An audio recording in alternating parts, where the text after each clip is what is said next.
When I was researching for my magazine, I looked at the November 2015 issue of Rock Sound. From this, I then went on to plan and produce my magazine, which sticks to the general codes and conventions of a magazine. I did this as it's the first issue of the magazine and it would need to attract readers. On the front cover, the masthead is the largest text on the page. It goes across the full width of the page, is the brightest colour of purple, which stands out on the white background.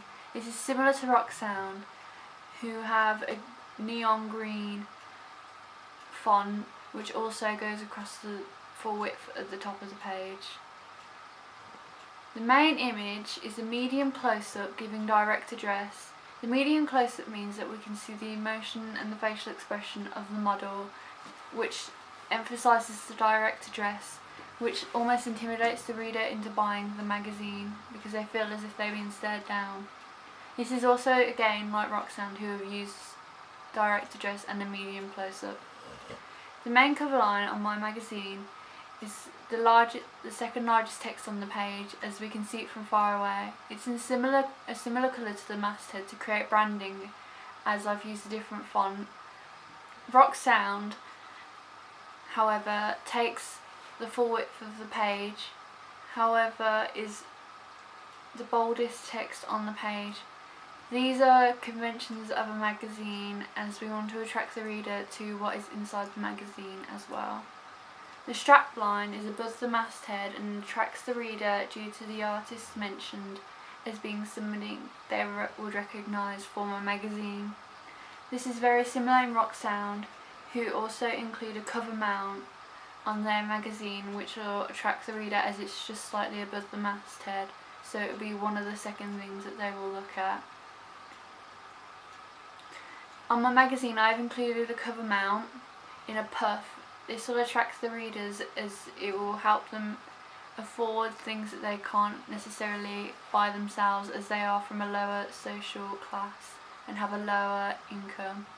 I've also included mentioned posters in the strapline at the bottom of the page, which is something mentioned by the focus groups that they would be interested in from a magazine.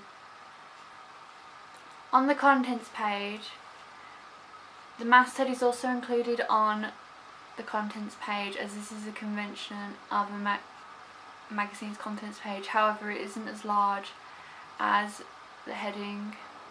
The colour scheme of white and purple is used again on this page, which creates branding for the magazine. These two features are not featured in Rock Sound's contents page, as they are able to avoid the codes and conventions for a magazine due to them being a well-established magazine already. However, both my magazine and Rock Sound use the rule of thirds, as this creates a visual pattern for the reader, helping them read. The text takes up 2/3 and images takes up 1/3 in my magazine, and in Rock Sound it's the opposite. This is also a convention of a magazine that's very important to stick to.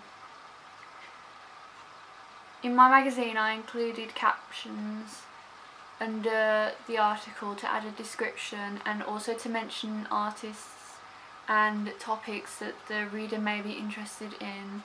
This is also done in Rock Sound and is something that many magazines will include in their contents page. On the contents page I have also included links to social media sites. This is very important as it connects the magazine to the people and is something that's always found in a contents page and not anywhere else in the magazine. In Rock Sound they've only included a small link to their website, which is placed in the bottom corner with the page numbers. On the double page spread, the main image spreads across 2 pages and links the headline and the article, which creates anchoring in the magazine. This is very similar to Rock Sound, who also spread their main image across the 2 pages. However, in my magazine I decided to use another smaller image to break up the text, which is something that the target audiences that they would like to see an even amount of images and text in the magazine. This again creates anchoring. I've used a drop capital, which makes the magazine more formal and is a convention of a magazine. This is used in all magazines, including Rock Sound, which I looked at. I've also used a block quote, as this attracts the reader if they are flicking through the magazine and also gives them a general idea of the tone of the interview. This has also been used throughout the double page spreads in Rock Sound magazine. I have used 3 columns, which again fits in with the rule of thirds. This is a convention of a magazine, as all magazines will generally stick to 3 columns, as it's easy to read without making the writing too small and not being too large. Overall, my magazine has stuck to the conventions of codes and conventions of a magazine, and is very similar to the magazine that I researched for my research and planning task.